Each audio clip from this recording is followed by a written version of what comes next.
Hey guys, I'm Shay. I'm Minnie. And I'm Dad.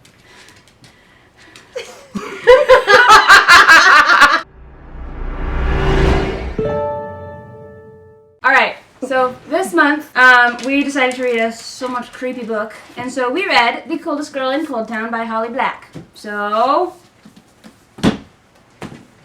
what were your thoughts on the book? I give it 3 out of 5. 3 out of 5, what'd you give it? 2.5. Oh, I think I gave it a 4, actually. I think you did. But I think I meant for it to be like 3.5 or something. So why did you give it a 3? I gave it a 3 because there were a lot of parts that confused me or went very fast, and it seemed to just kind of slide right over them instead of explaining things. I agree with that. Yes. And I thought it was a bit gory for YA. It was interesting. It seems... It was like almost borderline new adult. I thought it was like a tamed down... Alright, this is going. I thought it was a tamed down version of True Blood. Oh yeah, gross. Oh. Yeah. I guess I agree with all of that, but I did like her writing style.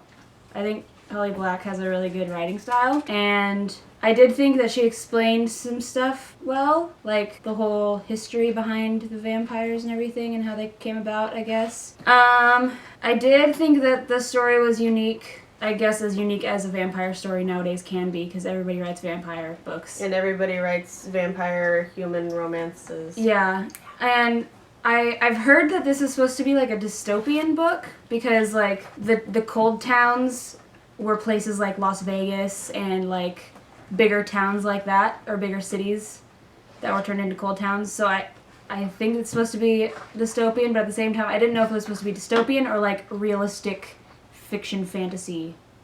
You know what I mean? Yeah. Like, it was in our world, but if vampires existed, then it would be like this. Or if it was supposed to be like dystopian, and it is our world, but vampires are going to become a thing in the future, kind of thing. I had a... I was... Did you Google anything, Google Queen? No. Oh, that's disappointing. Sorry. Actually, yes, I did. Ooh! The Google Queen Googled something. Did you know that Holly Black was the co-author of the Spiderwick Chronicles? Oh. No? Yeah! I never read Oh. those. They were so good! I liked She co-wrote those. Well, And I thought that was really interesting. good for Holly Black. My dog is snoring. Yes, she is. I don't know. I couldn't really relate to any of the characters. Yeah, they were kind of weird. All of them were weird. None of them were like normal very- teenagers. Yeah, they were all very exaggerated. Yeah. Although I kind of liked some of like the descriptions of the people, like with the crazy colored hair. Yeah, and they were fun descriptions, but it made them more unbelievable. yeah, I can see that. And I was really confused with... Okay, at the party... Yes, You had- beginning. The very Yes. first party? The very first party, There's so many you parties. had these vampires that came in and killed all these kids. How did they get out of Coldtown? I know. They were never in Coldtown. Yes, they Yes, were. they It were. was Elizabeth. Yeah. They did never get explained out? how they got out. That's right. No, it didn't. I think you were just supposed to assume they found a way. Well, And why can't they just keep getting out? yeah, exactly. Yeah. That was another thing with the whole thing with Lucian. For one thing, it seems like there's always a vampire named Lucian Yes. in every book. It's And so another weird. thing, he was supposed to be like this, like, glamorous, like, irresistible, really attractive vampire, but all I could picture as I was reading this book was Eros from Twilight. Oh. Really? Yeah, I can see that. And he is not attractive. No. And he's really creepy looking. And so that was just ruining it all for me. I was kind of thinking of one of the characters from True Blood. I didn't watch True Blood, though. I didn't picture anybody. You were probably better off. I think I skimmed through his parts a lot. Yeah. Because by that point, I didn't really care. I just wanted to finish the book. And And I need to read to you my favorite quote Ooh. in this book. Please, do you remember where it is? Oh, yes. So my favorite quote is on page 69, and it is when Gabriel is talking to Tana. Is it Gabriel or Gabriel? It's Gabriel. You're right, Because Gabrielle. I listened to the audiobook too. You did both? Yeah. You rated the thing at 2.5 and you read it twice? Well, that's because I wanted to make sure, I wanted to hear the pronunciations of the names, and Right, because the first time we had a hard time figuring out how to pronounce See? Nehemiah.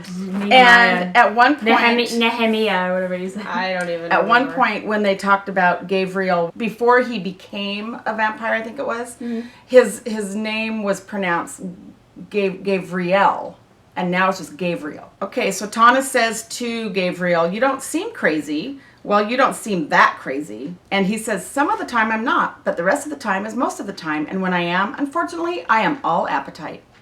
I just thought that was so funny. I did like some of his lines. They were really I weird. liked his They were character. witty. Yeah, I liked... But he was the only one. There was one thing that really bothered me. When Tana and Gabriel and... Yes, Aiden. When the three of them met Winter and... Midnight. Wow. Yeah. Midnight wanted to become a vampire so bad. So when they get to the Coldtown, Tana and Winter leave her with the vampire and the infected boy who is wanting to drink her blood. Yeah. It's like, why did they do that? That didn't make any sense to me, and I'm surprised that she didn't get bitten. I just think that was really stupid of Winter to leave his sister. Anyway, that was weird. Yeah. And that really bothered me that they left her in the car with the two, with the vampire, and he wanted to bite her, and it's like... Yes, but he knew that Tana didn't want him to bite her.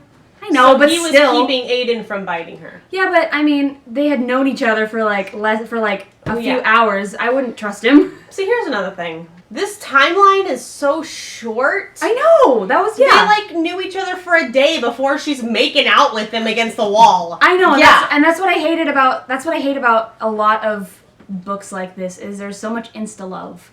Yeah. It's like nobody. I guess with like raging hormones. It's like the top ramen of love. Top ramen. Put it in the microwave for 3 minutes and you heard it straight from her. Top ramen of love. That's what it's called nowadays. We're gonna copyright trademark that. Hashtag top ramen of love. Hashtag top ramen of love. Yeah. No. And then the ending. He's like, oh, I'll do anything for you. I'll help you get through these however many days it's gonna take for you to fight off this infection. It's like 87 days. Dude, you've known her for like 2 days. If this was real, he'd be like, see, I'm gonna go find somebody else to to bite or something. Infect. I don't know. It was just extremely unrealistic when you get with the insta love stuff. And did you notice how many times she said, stupid, stupid, stupid? Really? Did she say it a lot? 5 times in the book. Oh. And it was always stupid, stupid, stupid. Another thing, I kind of guessed that Gabriel was the thorn. Really? Like when he first mentioned it, because I was like, why would the thorn be after him when he's nuts? Like he seems like he'd be the crazy one. So it fit. I just pictured the thorn as this really old-looking vampire. That's what the spider was, or whatever he was. I did like that. I liked that twist. Yes. Where at the end it turned out that the spider has been dead this whole time and Gabriel was the spider now. Mm-hmm. I really liked that. That would make me just be like, yay, now he's going to kill Lucian. Like, it got me really excited. 2.5. Instead of a 2? Yeah. Nice. Oh, that's so nice of you.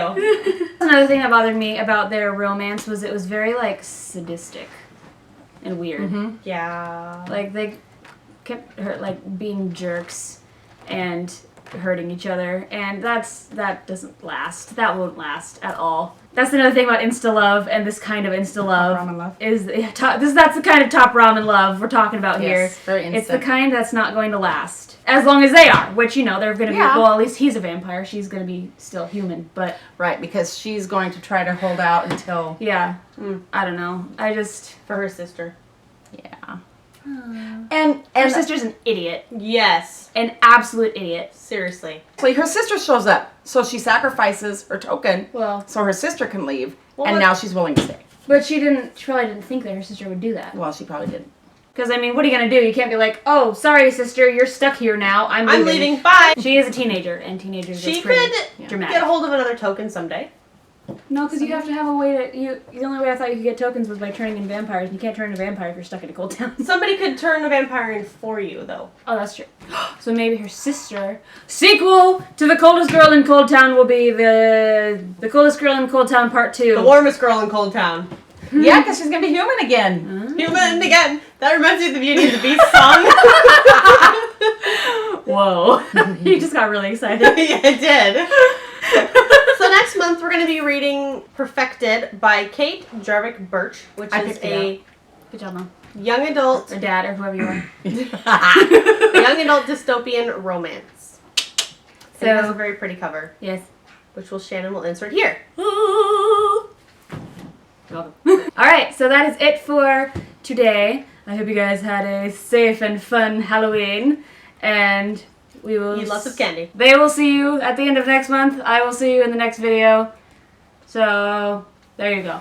So, goodbye! Bye! Bye!